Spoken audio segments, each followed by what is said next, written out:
فايزة أبو النجا وزيرة التعاون الدولي حول ضخ استثمارات ورؤوس أموال قطرية تبلغ 9 مليارات دولار بمشروع شرق بورسعيد حالة من السعادة. من ناحية أخرى قال محافظ بورسعيد أن المدينة ستكون خالية من العشوائيات السكنية في منتصف 2011 بعد بناء 3574 وحدة سكنية حكومية وإزالة 8 مناطق عشوائية في إطار مشروع يتكلف 320 مليون جنيه، منهم 100 مليون جنيه يتحملها صندوق العشوائيات التابع لمجلس الوزراء، على أن تردهم المحافظة بعد استثمار أراضي العشوائيات. ومن بورسعيد أيضا تم إغلاق بابي 34 و 35 بجمارك بورسعيد بعد تفشي أعمال البلطجة وسرقة حاويتين عقب خروجهما من الميناء الغربي. ومعنا من هناك الصحفي أحمد الجمال. أحمد، ما هو يعني الوضع عندك؟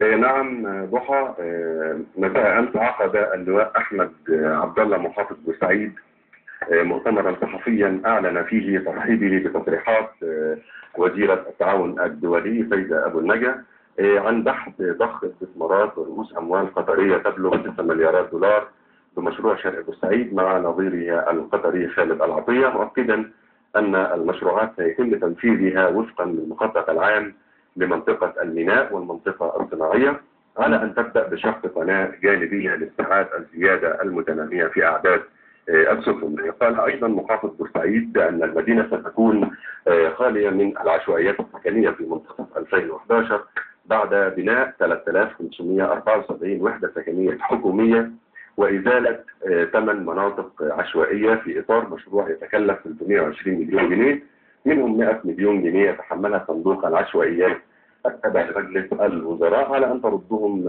المحافظة بعد استثمار أراضي العشوائيات بعد إخلائها. أحمد، في رأيك يعني ما تأثير بناء هذا العدد من الوحدات السكنية على سوق العقارات في المحافظة؟ من الممكن طبعا او من المتوقع ان شاء الله ان يؤثر بشكل ايجابي على سوق العقارات في بورسعيد بعدما ارتفعت في الفتره الاخيره على مدار ال10 سنوات الماضيه بشكل غير مسبوق، لدرجه ان مد الارض المربع في اماكن في بورسعيد على شاطئ بورسعيد وصل الى اكثر من 22,000 جنيه، وهذا كان رقم غير مسبوق في تاريخ بورسعيد على الاطلاق. والذي تحكم في مثل هذه الامور هم تجار كبار واصحاب رؤوس اموال كبار نزلوا في استثمار الاراضي والعقارات في بورسعيد. نعم احمد، بالنسبه لاعمال البلطجه المتكرره في الميناء، يعني لماذا تحديدا بابي 34 و 35؟ تحديدا بابي 34 و 35 لانهم البابين الرئيسيين اللي بيخرج منهم كم كبير جدا من البضائع في بورسعيد. النهارده هل سيؤثر القرار يعني على حركه الشحن والتفريغ في الميناء؟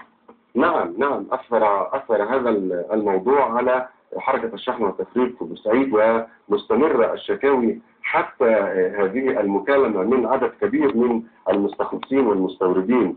شكاوى عديدة أرسلت إلى مدير الأمن وإلى قائد قوات التأمين بمحافظة بورسعيد، مما دعا القوات البحرية المكلفة بتأمين المنافذ الجمهورية بميناء بورسعيد إلى إغلاق بابي 34 و 35 لحين التعامل مع البلطجية الموجودون على هذين البابين. وذلك بعد أن أحمد أشكرك، أعتذر لضيق الوقت. أحمد الجمال الصحفي، أشكرك شكرا جزيلا. مشاهدينا، كانت هذه جولة سريعة في بعض